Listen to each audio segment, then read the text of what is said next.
आप सभी को नमस्कार।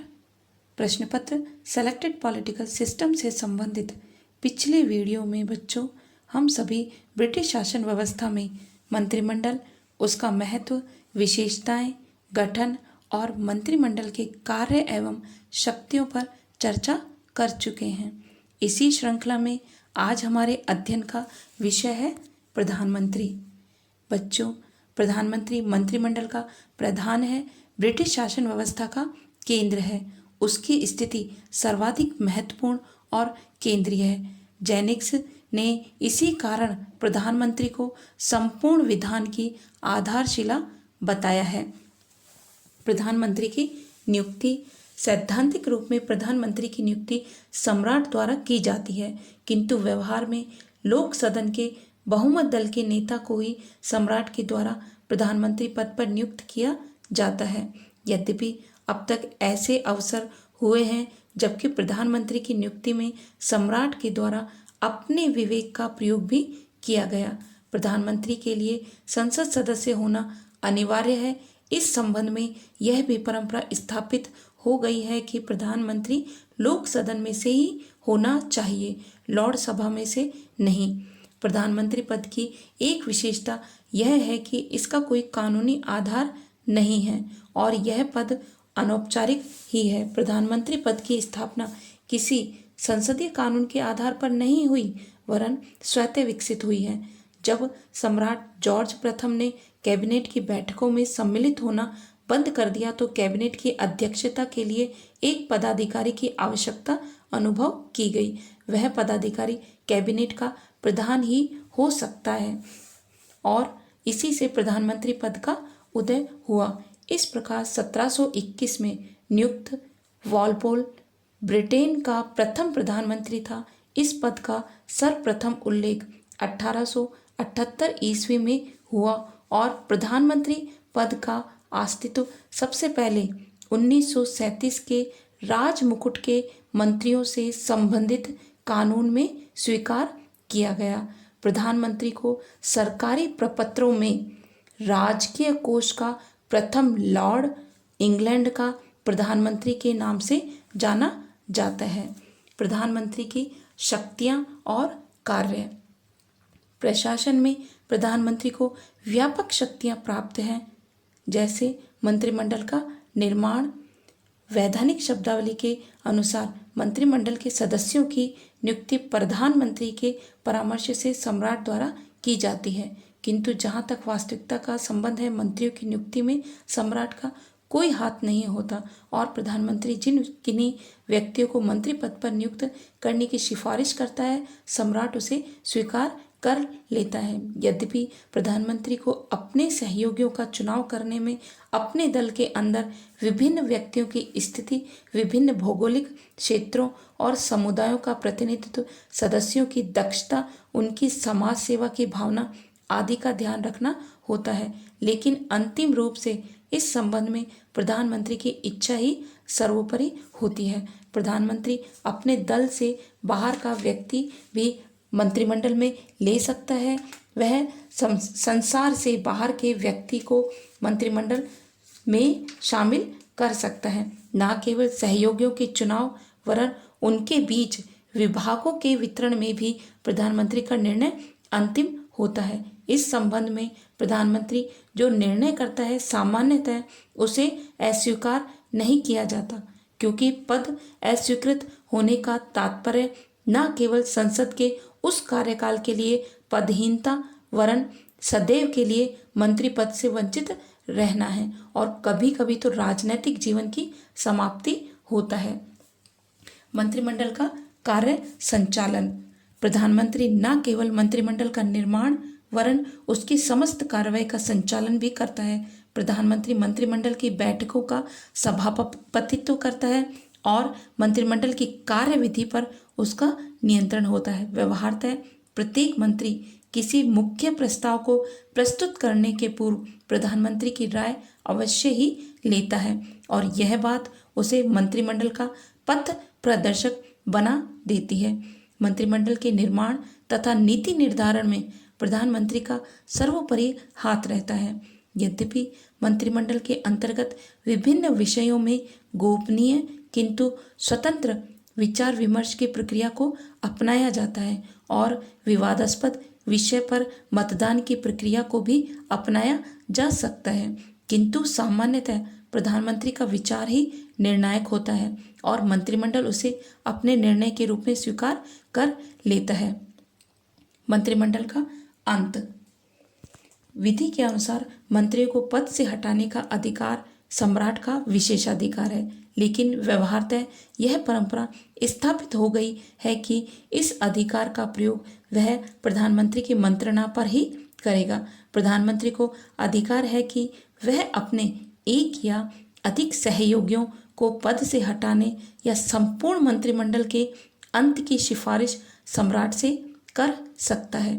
यदि प्रधानमंत्री स्वयं त्यागपत्र दे दे तो उसके त्यागपत्र के साथ स्वतः ही पूरी मंत्रिपरिषद भंग हो जाएगी। प्रधानमंत्री से अंतिम रूप से असहमत मंत्री को त्यागपत्र देना ही होता है। मंत्रिमंडल के अंतर्गत ही मंत्रिमंडल के पुनर्गठन की शक्ति भी सम्मिलित है।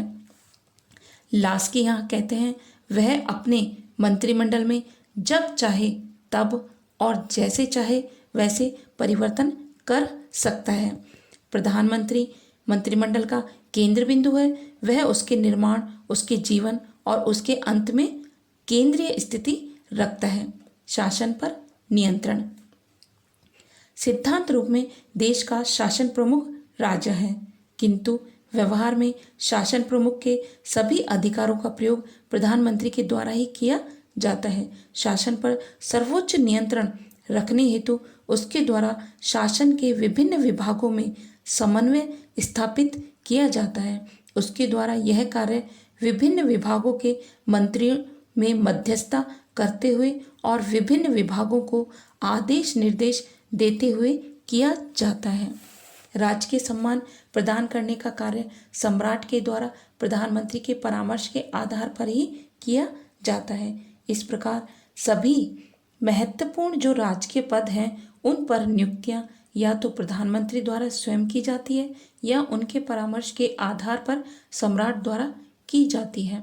बिशप, राजदूत, न्यायाधीश, विभागीय प्रमुखगण, उपनिवेशों के गवर्नर, स्थायी आयोगों और बोर्डों के मुख्य कार्यकारी अधिकारी प्रधानमंत्री के ही कृपा पात्र होते हैं। यद्यपि नियुक्तियों के संबंध में विभागीय मंत्रियों की राय ली जाती है, फिर भी प्रधानमंत्री का निर्णय अंतिम होता है। परराष्ट्र संबंधों का संचालन। प्रधानमंत्री का एक महत्वपूर्ण अधिकार और कार्य परराष्ट्र संबंधों का संचालन है। परराष्ट्र मंत्रालय चाहे उसके पास हो या ना हो, परराष्ट्र संबंध के सुचारू संचालन का अंतिम दायित्व उसका ही समझा जाता है। लोक सदन का नेतृत्व। लोक सदन के बहुमत दल के नेता को प्रधानमंत्री पद प्राप्त होता है और उसके द्वारा शासन प्रमुख के साथ साथ लोक सदन के नेता के रूप में भी कार्य किया जाता है।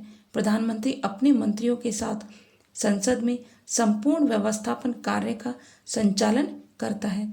वह व्यवस्थापन के संबंध में नीति निर्धारित कर संसद का पद प्रदर्शन करता है। समस्त सरकारी विधेयक उसके निरीक्षण में तथा उसके परामर्श के अनुसार ही तैयार किए जाते हैं और वार्षिक आय व्यय तैयार करने में भी प्रधानमंत्री का प्रमुख हाथ रहता है। सदन के अध्यक्ष तथा विरोधी दल के नेता के परामर्श से वह संसद का समय विभाजन तथा कार्यक्रम तैयार करता है और दलीय सचेतकों के माध्यम से वह दल के सदस्यों को आवश्यक आदेश देता है।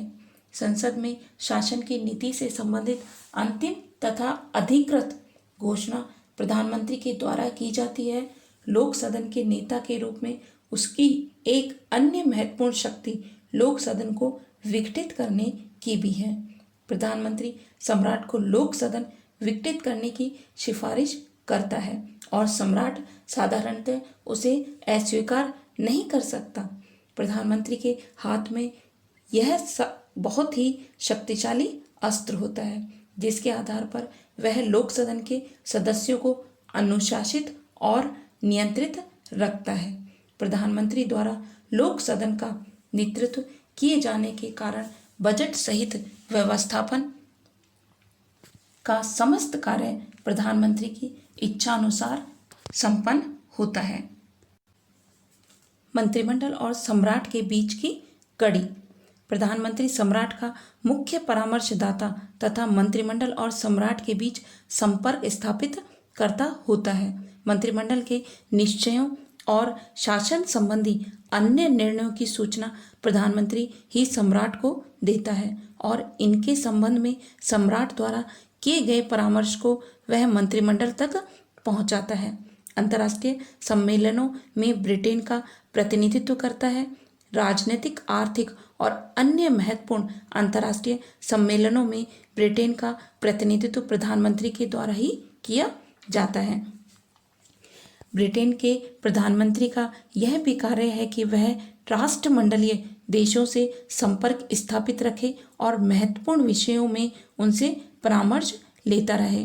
राष्ट्रमंडलीय देशों के विचार विमर्श के लिए प्रधानमंत्री समय समय पर उनका सम्मेलन बुलाते रहते हैं। इस सम्मेलन की अध्यक्षता भी ब्रिटिश प्रधानमंत्री ही करते हैं। इन सब के अतिरिक्त एक तथ्य जो प्रधानमंत्री को ब्रिटिश राजनीति में सर्वाधिक महत्वपूर्ण बना देता है वह यह है कि वर्तमान समय में सामान्य निर्वाचन प्रधानमंत्री का ही निर्वाचन होता है।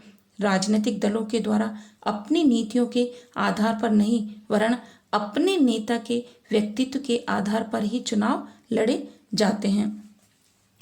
प्रधानमंत्री के व्यापक अधिकार और शक्तियों और ब्रिटिश शासन व्यवस्था में उनके अत्यंत महत्वपूर्ण स्थान को देखते हुए यह प्रश्न उपस्थित होता है कि क्या प्रधानमंत्री अधिनायक हैं? रेमजे मेयर के द्वारा प्रधानमंत्री के पद के संबंध में कुछ ऐसा ही विचार व्यक्त किया गया है, लेकिन प्रधानमंत्री की अधिनायक के रूप में कल्पना करना वस्तुतः निराधार है। प्रधानमंत्री के सहयोगियों में से कुछ को निश्चित रूप से ब्रिटिश राजनीति में महत्वपूर्ण स्थान प्राप्त होता है और यद्यपि अधिकांश बातों के संबंध में मंत्रिमंडल प्रधानमंत्री की बात स्वीकार कर लेता है, लेकिन कुछ बातों के संबंध में उसे मंत्रिमंडल के अन्य सदस्यों की बात स्वीकार करनी पड़ सकती है।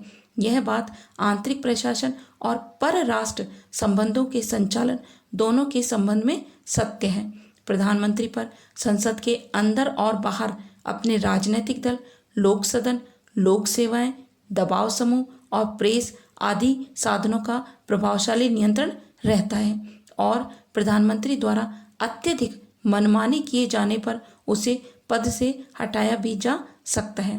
प्रधानमंत्री चुनाव के आधार पर एक निश्चित समय के लिए ही सत्ता प्राप्त करता है और यदि वह अपने कार्यकाल में अनुचित कार्य करता है अथवा अपने प्रति जनता की आकांक्षाओं को पूरा नहीं कर पाता तो निर्वाचक अगले चुनाव में उसे सत्ताहीन कर सकते हैं। उसके कार्य अधिक अनुचित होने पर उसे चुनाव के पूर्व भी लोक सदन या उसके दल द्वारा पद से हटाया जा सकता है। प्रधानमंत्री को अधिनायक इसलिए भी नहीं कहा जा सकता कि संसद के अंदर और बाहर दोनों ही क्षेत्रों में उसकी आलोचनाएं होती रहती हैं। एक अधिनायक के समान वह आलोचकों को नष्ट करने का प्रयत्न नहीं करता वरन एक प्रजातांत्रिक नेता के समान सहनशीलता का परिचय देते हुए वह आलोचकों की शंकाओं का समाधान करने की चेष्टा करता है। प्रधानमंत्री अधिनायक इसलिए भी नहीं कहा जा सकता कि उसकी शक्तियां मौलिक नहीं होती। वे लोक सदन में उसके दल के बहुमत और दल में उसके नेतृत्व पर ही निर्भर करती हैं और दोनों में से एक भी स्थिति के समाप्त हो जाने पर वह कुछ भी नहीं रहता। ब्रिटेन में स्वस्थ दलीय व्यवस्था है, साथ ही जन जागरूकता भी। लोकतांत्रिक राजनीति से जुड़ी स्वस्थ परंपराएं ब्रिटेन में हैं और इन सभी बातों के कारण प्रधानमंत्री के तानाशाह बनने की स्थिति नहीं हो सकती।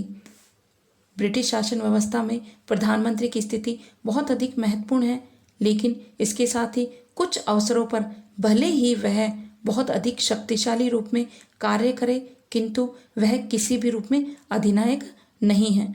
प्रधानमंत्री की स्थिति को प्रभावित करने वाले अर्थात उसके स्थिति को निर्धारित करने वाले तत्व इस प्रकार हैं। प्रधानमंत्री का व्यक्तित्व, दलीय दृष्टि से सरकार का स्वरूप, लोक सदन में उसके दल और दल में उसकी स्थिति, तत्कालीन परिस्थितियां, साथ ही कुछ अन्य तत्व जैसे मंत्रिमंडल में प्रधानमंत्री की स्थिति और प्रधानमंत्री को व्यवहारिक राजनीति में प्राप्त सफलताएं और असफलताएं।